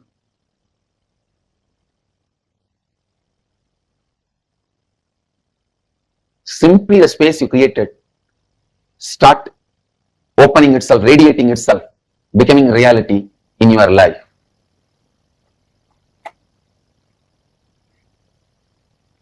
Especially when a master blesses with his integrity, authenticity, responsibility and enriching. It's like Ganga entering into a well. If you are a simple, separate, small well, you can say, oh, I'm dirty, how will I clean up myself whole completely? No. I have so much self-doubt, so many self-denial, self-hatred. So Ganga enters into your well. Do you need to be bothered about cleaning it? You are cleaned upside down. Above, below, this side, that side, in all sides, in all direction, enema is given and cleaned. Sarvat enema cleaning. Water wash, water service. Please understand, take responsibility for what you desire. Make yourself deserve for what you desire. You will see, cosmos goes on showering.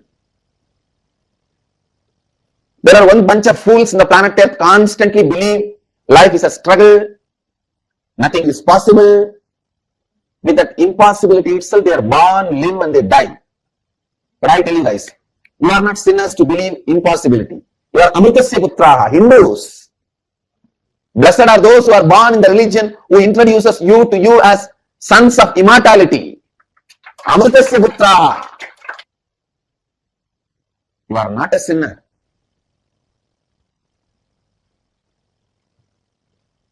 Shranvandu Vishwe Amritasya Putraha. So let those people who believe they are sinners and life is impossible for them, let them live with their belief. We don't care. But I tell you, do not allow that ideas to be injected into your brain. It is a conspiracy against humanity. Don't be cheated. Don't be destroyed by the conspirators against humanity.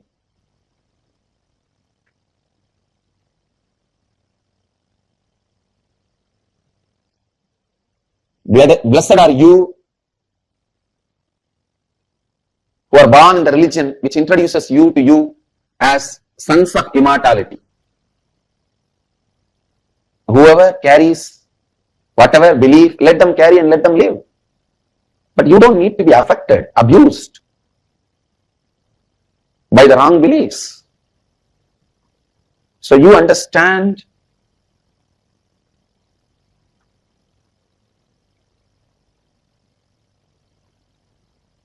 you are a sons of immortality. You understand your experience of eternity. So now I lead you all into this science of Kundalini awakening and science of Kalpataru, which is the most ancient royal knowledge and royal secret.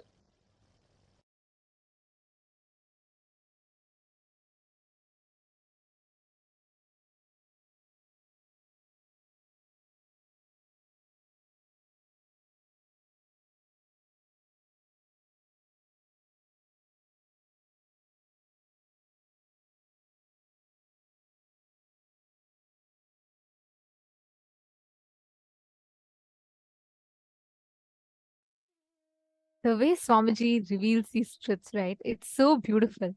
Like how Swamiji explained to all of us. The idea of something is possible or not possible is a definition that we give to it, correct? Whether you think something is really possible, whether you think something is really, really impossible, both is what you empower, the power that you give to your thoughts, your actions, and your words. So both ways, the ball is in your court, correct?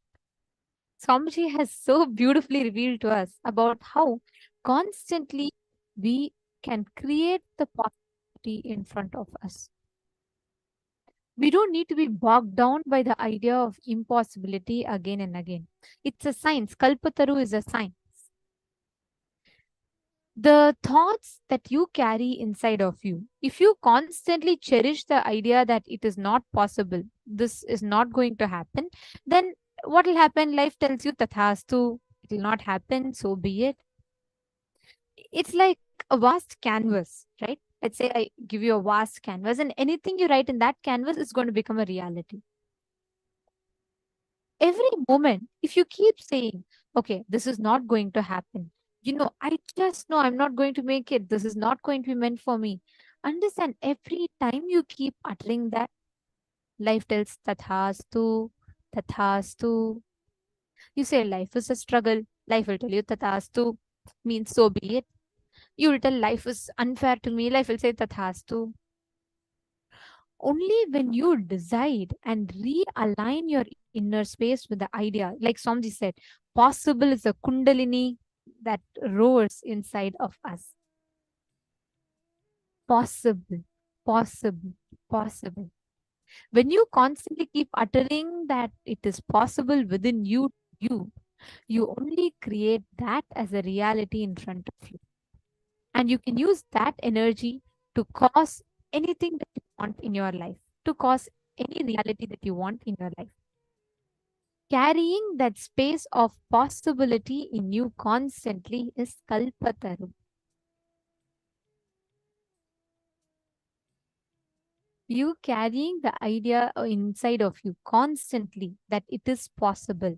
This I am going to manifest. This is possible inside of you. Your inner space is Kalpataru. That is the exact science that Swamiji is gifting to all of us today. Carrying constantly the inner space in you which says again and again, it is possible, it is possible, it is possible.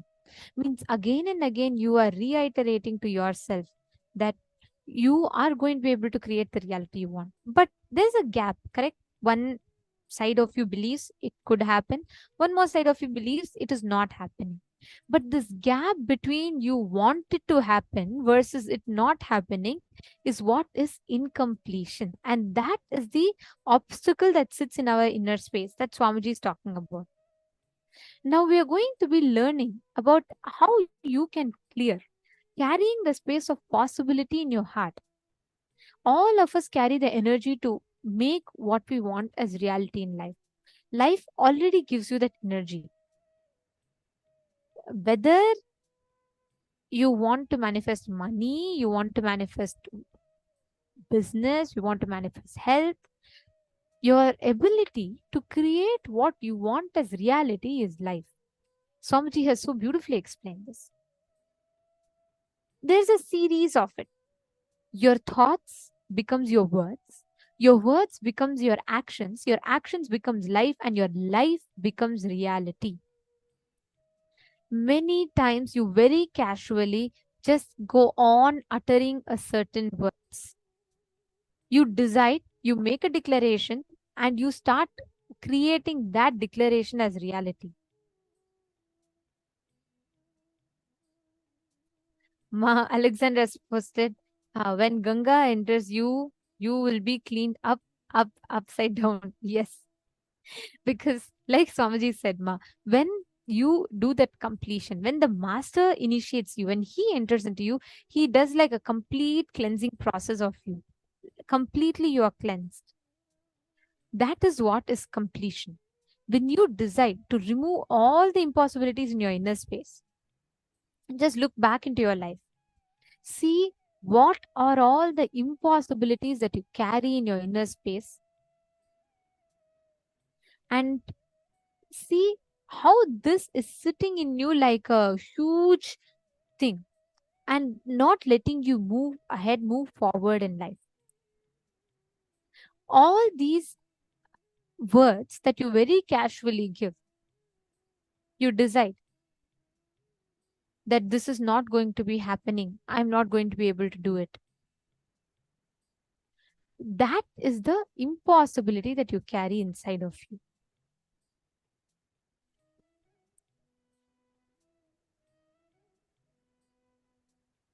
Now, let us do this one exercise, a very powerful exercise that Swamiji has given all of us to do. Please pen down one desire that you want to manifest, any one desire. And in the second step, pen down all the doubts, impossibilities, incompletions you have around that desire. Please take a few minutes to pen down.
as part of the second step, all the desire that you pen down, write down all the doubts that you have in that desire.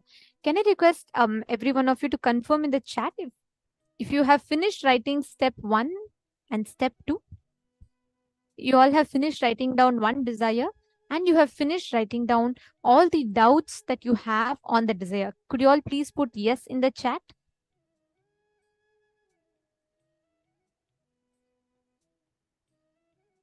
All those who have finished, you all can put done. You can confirm that you have done, and if you're still doing, you can put you're still doing.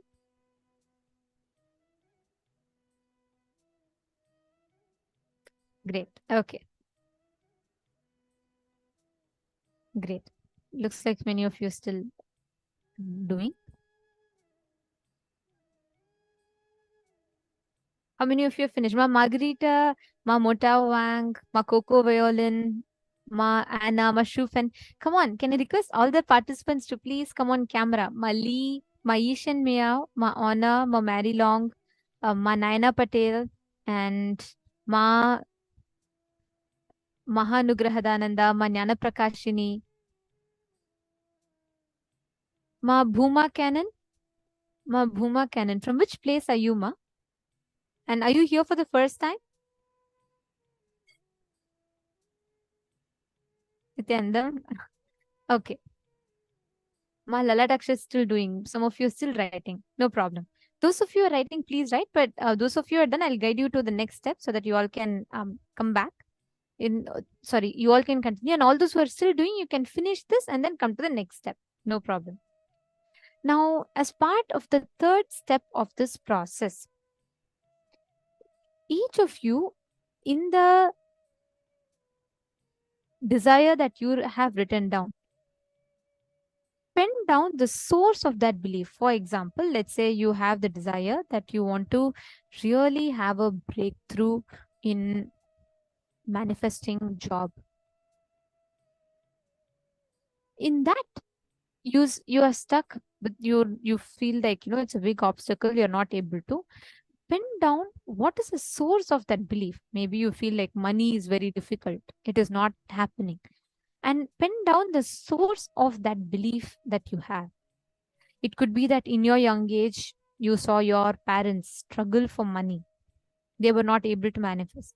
So you feel strongly that it is not going to be happening for you also. It could be any reason. See, it can be different for each of us. Whatever is the reason that you carry inside you, you feel as a belief in you which created this, pen them.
Now, let us all move to the next step, the most important of all.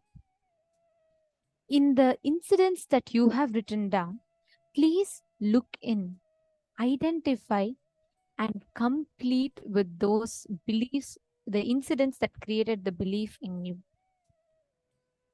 This is a very important step. Go back to that incident, whichever incident first created that belief in you. Complete with that. Relive. Complete with that. Right after you complete, in the last step, the most important step, you're going to visualize the whole reality that you wanted to experience as a reality. You're going to visualize as if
All of you can now please relax.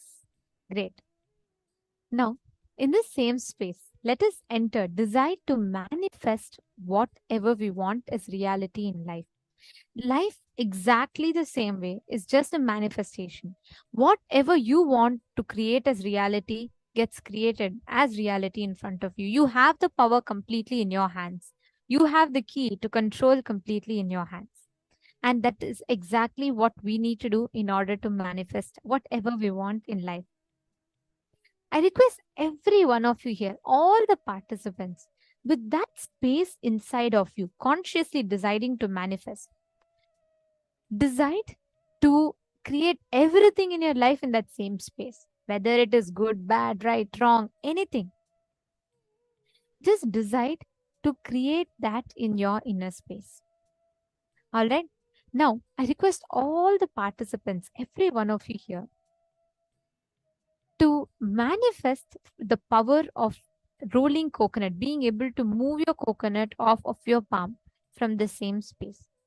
You're going to be dropping that obstacle from your inner space. If you still feel like, you are still stuck somewhere, it's not moving, just hold the coconut in your hands. Any fruits, anything you can take, keep it in your palm. You're going to consciously decide to drop that incompletion in your inner space, and you will see when you drop it in your inner space, it will move, it will fall outside.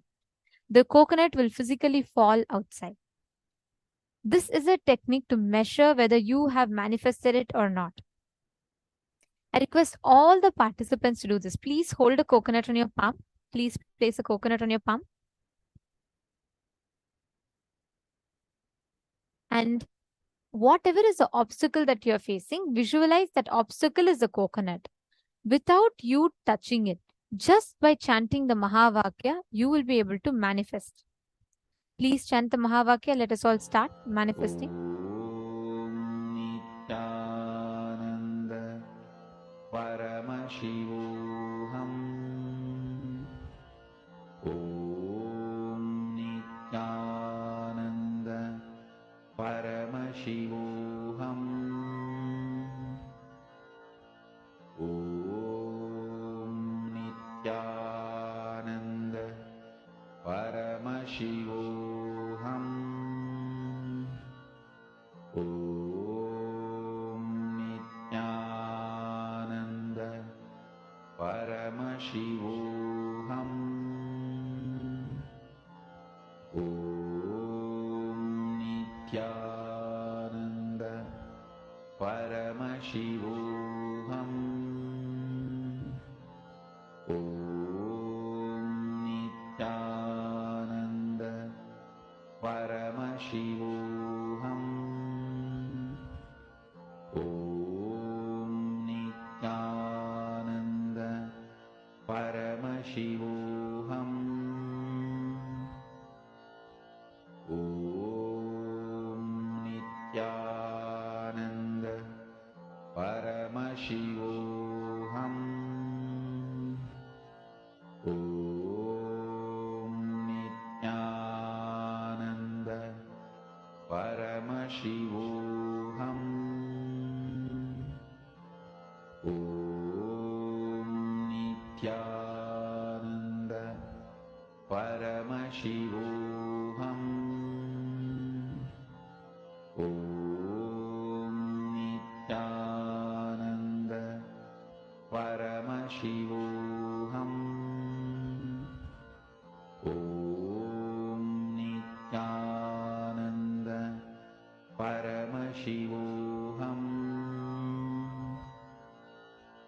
Om Nithyananda Paramashivoham. Om Nithyananda Paramashivoham. Om Nithyananda Paramashivoham. Om Nithyananda Paramashivoham.